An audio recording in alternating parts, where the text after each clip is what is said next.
infected, contagious.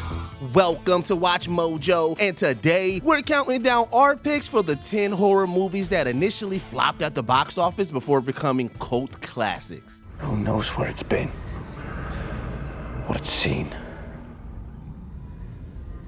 and what it's brought back with it. Number 10, Halloween 3, Season of the Witch. Mr. Cuthbert was right, you know. I do love a good joke, and this is the best ever. A joke on the children. They took an enormous gamble on Halloween 3, but unfortunately, it didn't pay off. Michael Myers was one of the hottest names in horror by 1982, but he wasn't in this movie, which was a huge turnoff for fans of the first two. Not only that, the film departed from the slasher genre to tell a weird fantasy story about face-melting pumpkins, magic rocks, and Celtic rituals. An ancient sacrificial circle. Stonehenge. We had a time getting it here. The pivot to a standalone story would have been far better received if it had a different title altogether. But luckily, time has been kind to the film. Far removed from the hype and the initial marketing baggage, viewers could appreciate the movie on its own weird terms and came to love its dystopian vibe and absurd story. All you lucky kids with silver shamrock masks, gather round your TV set, put on your masks, and watch. Number 9, Possession. Well, but yet I can't exist by myself because I'm afraid of myself. Because I'm the maker of my own evil. Weird movies often struggle commercially, and Possession is a very weird movie. The film contains disturbing imagery, grotesque body horror, and a highly graphic sex and death metaphor, which put off a good segment of the population. It was also way too strange and unclassifiable for general audiences, and many simply didn't know what to make of it. I used to be afraid of you, but I don't think I am anymore. There's nothing to fear except God. Whatever that means to you. And to make matters worse, Possession was butchered for its American release. About 1/3 of the entire movie was cut, making the already bizarre storyline borderline incoherent. But the full, uncut version became available with the rise of home video and streaming, and it slowly came to be appreciated, especially amongst those who like a little ambiguity with their horror. Possession was truly ahead of its time. You know, when I'm away from you, I think of you as an animal or a woman possessed, and then I see you again, and all this disappears.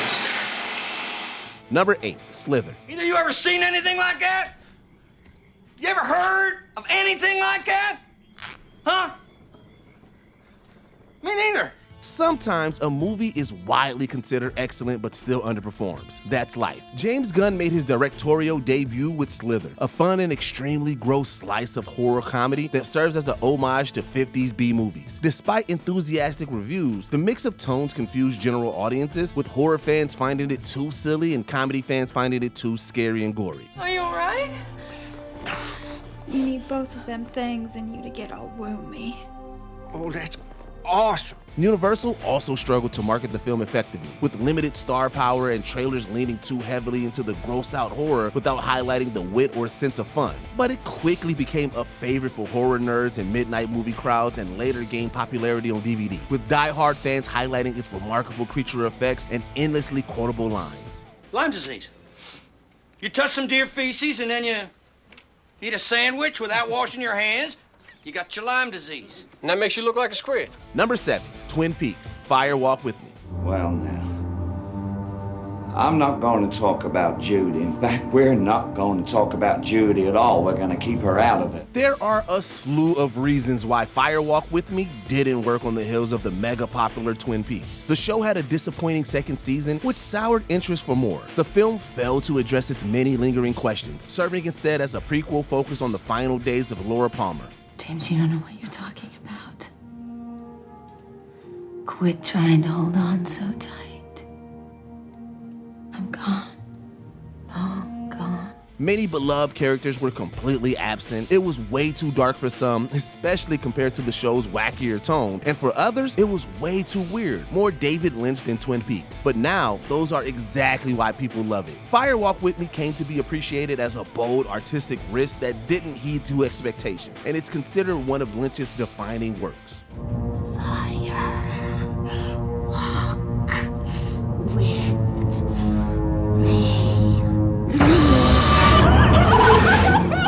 Number 6, Annihilation.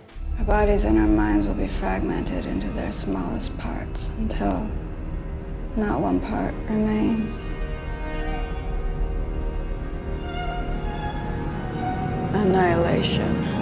By its very nature, this film probably wasn't going to do well. It's a challenging and abstract movie leaning heavily into ambiguity and psychological horror rather than the conventional sci-fi action that gets butts in seats. It was also plagued by poor marketing and internal strife, with financier David Ellison fearing that it was too intellectual for general audiences and asking that changes be made. You're a biologist. Isn't self-destruction coded into us? Programmed into each cell. But producer Scott Rudin had final cut privileges, and he kept it as is. As a result, Paramount sold the movie's international distribution rights to Netflix, greatly undercutting its potential at the box office. Annihilation would underperform, but that didn't stop its many ardent fans from adoring its unabashed weirdness. It came here for a reason. It was mutating our environment. It was destroying everything. It wasn't destroying. It was changing everything. It was making something new. Number 5, Near Dark. What you people want? Just a couple more minutes of your time, about the same duration as the rest of your life. You know, they need to make more Western horror movies. Near Dark is a fun blending of the genres, with memorable performances from a stacked cast, a fresh and subversive take on vampires, and innovative direction from Kathryn Bigelow. She brought something new to the genre with an atmospheric mood, brilliant use of lighting, and a dust-sweeping American aesthetic. Hey, Jesse, there's something I've been meaning to ask you. Yeah, what might that be? How old are you? Let's put it this way, I fought for the South. South? We lost. But people didn't see that at the time. Literally, they didn't see it. The genre bending confused audiences and marketing teams alike, and the movie received almost no promotional push. It was also released soon after The Lost Boys, which greatly overshadowed Near Dark with its popular stars and glam aesthetics that appealed to the MTV generation. So, now you know what we are, now you know what you are. You'll never grow old, Michael. And you'll never die. Number 4, Grindhouse. I have no leg!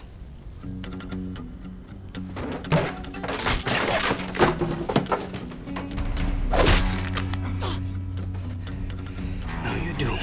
What do you think?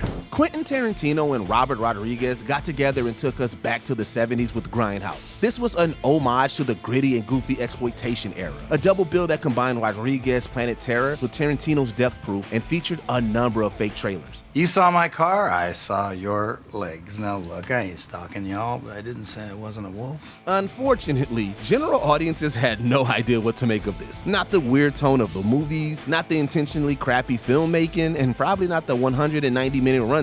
Luckily, home video did wonders for Grindhouse. Planet Terror and Death Proof were split up and given their own separate releases, which helped word of mouth, and many of the fake trailers have since been made into real movies, including Machete and Thanksgiving.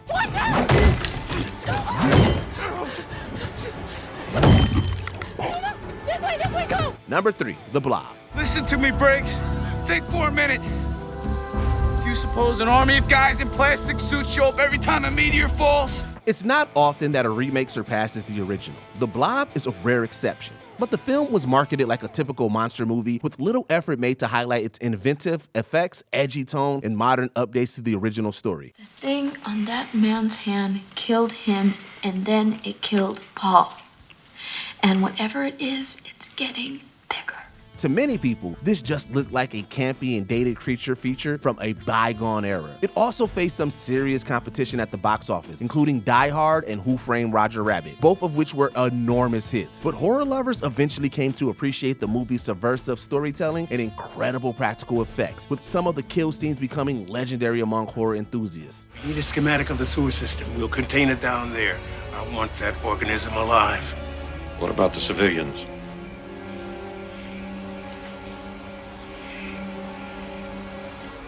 They're expendable. Number 2, Event Horizon. From hell. You don't believe in that kind of stuff, do you? Whoever sent that message, he sure believes in hell.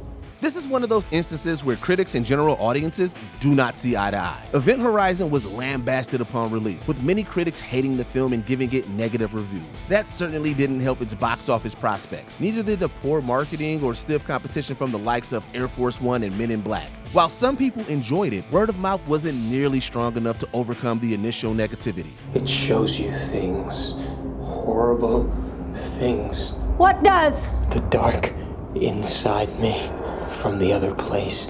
I won't go back there. I won't. But the film found new life on DVD and late-night cable, with horror lovers warming to its unique genre-bending, Lovecraftian elements and striking visuals. The production design on this movie is just second to none. Oh my God. What happened to your eyes? Where we're going, we won't need eyes to see. Before we continue, be sure to subscribe to our channel and ring the bell to get notified about our latest videos. You have the option to be notified for occasional videos or all of them. If you're on your phone, make sure you go into your settings and switch on notifications. Number 1, The Thing. I don't know what the hell's in there, but it's weird and pissed off, whatever it is. There is no greater example of a horror movie flop turning into a classic. The Thing is widely regarded as one of the best horror movies ever, with its unique setting, fun story, incredible cast, and some of the best practical effects ever put to screen. And in 1982, people hated it. They could be anybody's. Nobody trusts anybody now. We're all very tired.